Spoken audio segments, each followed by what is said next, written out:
ẹ jẹ́ ń kọ́kọ́ wọlé pẹ̀lú orin Saheed Òṣùpá tó ní kọ́kọ́rọ́ alátẹ tòun tàtẹ́ ní owó alátẹ tòun tàtẹ́ ní tẹ̀tẹ̀ ń pòpò àbòhùndé lọ́rùn ṣàlàyé oníkálukú ló ti ní tiẹ̀ lára. Ọkọ ló bá ṣe tí ò dá ti máa dùn ìyàwó, bí ìyàwó bá ṣe tí ò dá sí máa dọ́kọ ẹ̀, kò sí bá ṣe fẹ́ sí ìta ọ̀dà ilé fi ṣẹ́ra wa. Gbogbo yín náà lè rántí ìjà tó gbóná tó ṣẹlẹ̀ láàrin Fẹ́mi Adebayo òun àti ìyàwó rẹ̀ Ọmọ́táyọ̀ Àdùkẹ́ eyín lóṣù January lọ́dún 2026 tá a wáyé.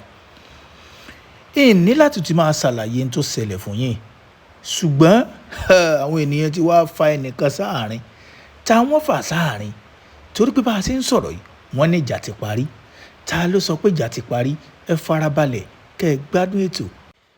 Ǹjẹ́ lẹ rántí ọ̀rẹ́ Ọmọ́táyọ̀ Àdùkẹ́ Adé eléyìí tó fi voice note conversation wọn àtọ̀rẹ́ rẹ̀ tó fi síkànnì ayélujára?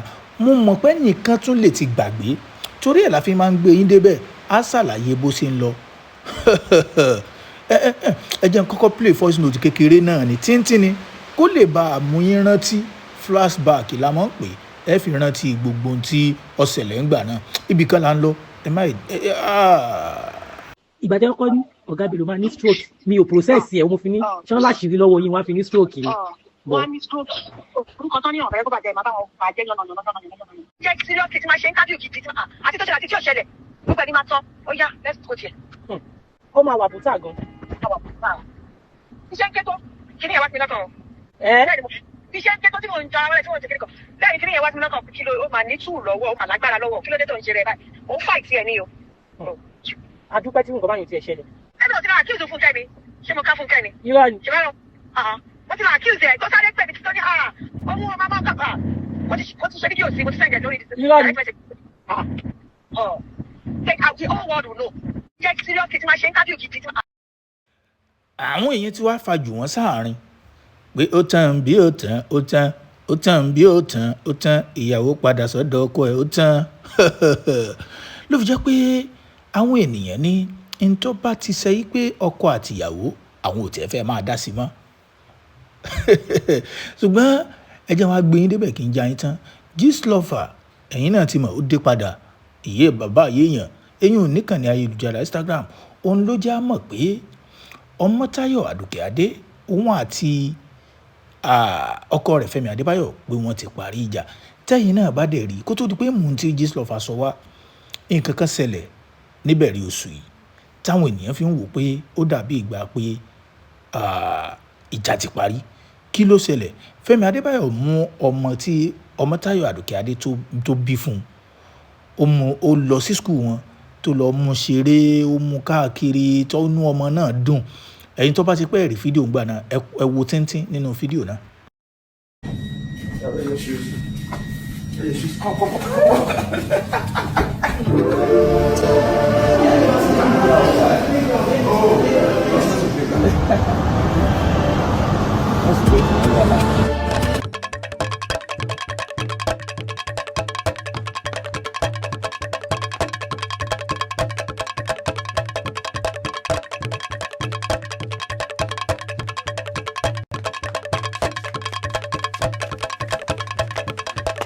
It's time to go back to the class, okay?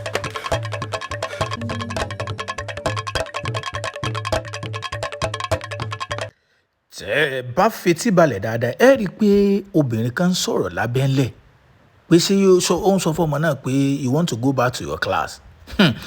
Ṣé wá rí kí ni Gistlover kọ? Ẹ jẹ́ n kọ́kọ́ kan tí Gistlover kọ tí n bá ti kà á tán ń wà mú táwọn ènìyàn ń sọ lábẹ́ abala àrísí comment section torí pé àwọn ènìyàn ti ń fa ọ̀rẹ́ Ọmọ́táyọ̀ Àdùkẹ́ Adé wọ́n ti ń fà sáàrí pé ibo ni Jùmọ̀kẹ́ ó fojú sí ìwọ tó mú ọ̀rẹ́ rẹ tó sì wò sùnsùnsùn tó fi irú voice note síkànnì ayélujára ó sẹ́ǹdì ẹ̀ sí gbogbo fámílì ọ̀rẹ́ ọkọ ọ̀rẹ́ rẹ. ẹ jẹ́ kọ́kọ́ kan tí Gistlover tó post síkànnì ayélujára pé ìjà ti parí. Gistlover bọ́ síkànnì ayélujára Instagram ó ní ó tún ti zẹ̀ o. Actor Femi Adebayo and his wife are back together. Ó ní Fẹ́mi Adébáyọ̀ wọn àti ìyàwó rẹ̀ wọ́n ti parí ìjà tí wọ́n ti padà sọ́dọ̀ ara wọn. I said it before, ó lóun náà sọ bẹ́ẹ̀. Everybody must eventually go back to their àjẹkù. Ó ní gbogbo èèyàn ló gbọ́dọ̀ padà sọ́dọ̀ ọkọ wọn tàná tí wọ́n jẹ kù kí wọ́n lọ mọ́ tún jẹ. Ọkọ tí wọ́n lóde ó lọ́kọ tí wọ́n lóde o, ṣé bẹ́ẹ̀ lórí ẹ̀yin obìnrin wa. Ìyàwó gidi gan ti scarce, ó tún níyàwó gidi gan ó tún scarce o. Love is a beautiful thing when peace finds its way back home. Ó ní ìfẹ́ mà dùn o. Tí àwọn olólùfẹ́ méjèèjì tí wọ́n bá fi àlàáfíà tí wọ́n bá gbà àwọn láàyè. Wishing them last happiness. Jésù lọ fà gan tó jẹ́ pé òun gan ìdí mọ̀dàrú ní mọ́ wà, òun gan tún wá tún ṣàdúrà fún wọn pé òun ó pé kọ́lọ̀ ń jẹ́ kí inú wọn máa dùn kó dùn kálẹ̀. Understanding kó sì fún wọn lágbọ́yé tẹ́lòmí ò ní ráyè máa tún wọ àárín wọn mọ́. Which and many more beautiful years together kí wọ́n á jọ pẹ́pẹ́pẹ́pẹ́ nínú. Congrats to them. Ó tún wá sí kíni o, ó tún kí wọn dáadáa. Wótò igi ewédú òní wo pàápàá ẹ ti mọ Jésù lọ́fà pẹ̀lú àjàsà rẹ̀. Ẹ já wá ohun táwọn ènìyàn ń sọ níkànnì ayélujára torí pé àwọn ènìyàn ti ní níbo lọ̀rẹ́ ìyàwó fẹ́ fojú sí èèyàn Adétún.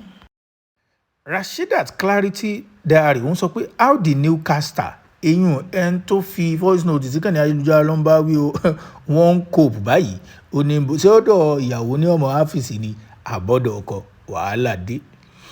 Even though I don't support how she handled the issue with her hubby, but thank God love is leading.